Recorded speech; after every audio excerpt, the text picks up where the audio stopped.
Good afternoon. আরেকটা video নিয়ে এসেছি নতুন। আজকে আমি বানাবো কষা চিকেন। তো আমি মেনলি চিকেন তো খাই না, কিন্তু হাজব্যান্ড ভালোবাসে মাংস খেতে, সেই জন্য এখানে না মানে চিকেনগুলো পাওয়া যায় উইথ স্কিন সমেত, মানে যেটা ওয়েস্ট বেঙ্গলে কোথাও খুঁজলেও হয়তো তুমি পাবে না, বাট আমাদের চোখে আজ অবধি পড়েনি। তো এখানে আমি কি কি মশলা দিয়েছি সেটা খেয়ে বুঝতেই পারছো। তাও আমি বলে দিচ্ছি, এখানে একটু সর্ষের তেল নিয়েছি, দই নিয়েছি, জিরে, ধনে, হলুদ, আর এই যে প্যাকেটটা দেখতে পাচ্ছ এটা আদা রসুনের একটা পেস্ট আছে। এটা ছাড়াও আমি আদা রসুনের একটা মানে আমি গ্রেট করে নিয়েছিলাম, সেটাতে টেস্ট একটু ভালো আসে, তো এটা আমি জানতাম আর কি। আর তার সাথে পরে চিকেন মশলাটা মেশাবো, কিন্তু এইটা দিয়ে এখন ম্যারিনেট করে রেখে দিলাম। এরপর আমি কড়াই তো নিয়ে নিয়েছি, কড়াইয়ের মধ্যে তেল, সর্ষের তেল আর সাদা তেল, দু রকম তেল মিশিয়ে করলে পরে আরও ভালো টেস্ট আসে আর অম্বল হয় না, এটা একটা বড় ব্যাপার।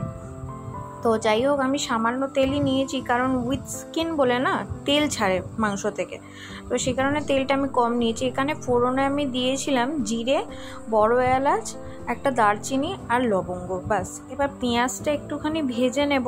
ভেজে নেওয়ার পর আমি তেজপাতা দিই, কারণ কি তেজপাতা যদি তেলে দাও তো তেজপাতার একটা আলাদা ফ্লেভার থাকে, সেটা উড়ে যায়। তো তেজপাতা সবসময় পরেই দিতে হয় যাতে ফ্লেভারটা বজায় থাকে, বা পুরো রান্নাটা হওয়ার সময় যখন গরম থাকবে তখন তেজপাতা দিলে ওর একটা আলাদাই ফ্লেভার থাকে। তো এখানে আমি পেঁয়াজটা হালকা ভাজার পরই ওই যেটা কুড়িয়ে রেখেছিলাম আদা রসুন, সেটা আমি দিয়ে দিয়েছি। এই গোটা রসুন একটু দিয়েছি, এটাতে টেস্ট ভীষণ সুন্দর আসে। তো আমি এইভাবে আজকে বানালাম। নর্মালি আমি এরকম বানাই না। হ্যাঁ, আরেকটা জিনিস আমি বলতে ভুলে গিয়েছিলাম, এখানে 4-5টা মতন গোলমরিচের গুঁড়ো যদি তোমরা দিতে পারো, এটাতে খুব ভালো একটা ফ্লেভার ছাড়ে, একদম মাইল্ড আর কি। তো যাই হোক, আমি চিকেন কষাটা মানে চিকেন কষা বলছি সরি, এখানে আমি চিকেনটা দিয়ে দিয়েছি, কষতে শুরু করে দিয়েছি। কষা হয়ে গেলে পরে তোমরা তো দেখতেই পারবে এটা আলাদা রঙই ছেড়ে দেবে। তো এখানে এখনও অবধি রঙের জন্য আমি কিছু ইউজ করিনি, তবে মাংস জিনিস একটু লাল লাল না হলে ভালো লাগে, তো তার জন্য আমি এখানে ইউজ করেছি এই এভারেস্টের কাশ্মীরি মির্চের পাউডার। এখানে সানরাইজ পাওয়া যায় না, কিন্তু সানরাইজের যে কাশ্মীরি মির্চের পাউডার না, সেটা সব থেকে বেস্ট থাকে, একটা সুন্দর রং বেরোয়। আর এটা হচ্ছে এভারেস্টেরই আমি চিকেন মশলা দিয়েছিলাম, এটাতে ভীষণ ভালো ফ্লেভার আসে। তোমরা এটা পোলাওয়ের সাথে খেতে এত ভালো লাগে, যেহেতু আমি এই পোলাওর সঙ্গে বানিয়েছিলাম, তো পোলাওয়ের রেসিপিটা আমি আগেও শেয়ার করে রেখেছি, চাইলে তোমরা আমার ইউটিউব পেজে দেখে নিতে পারো বা ফেসবুক পেজেও দেখে নিতে পারো, আমি দু জায়গাতেই দেওয়া আছে, যদিও আমি লিঙ্ক শেয়ার করব। তো যাই হোক, এখানে আমি চিকেন কষতে দিয়েছি ভালো মতন, আর হিটারে এত তাপ থাকে না, মানে এটা কষতে বেশিক্ষণ টাইম লাগে না।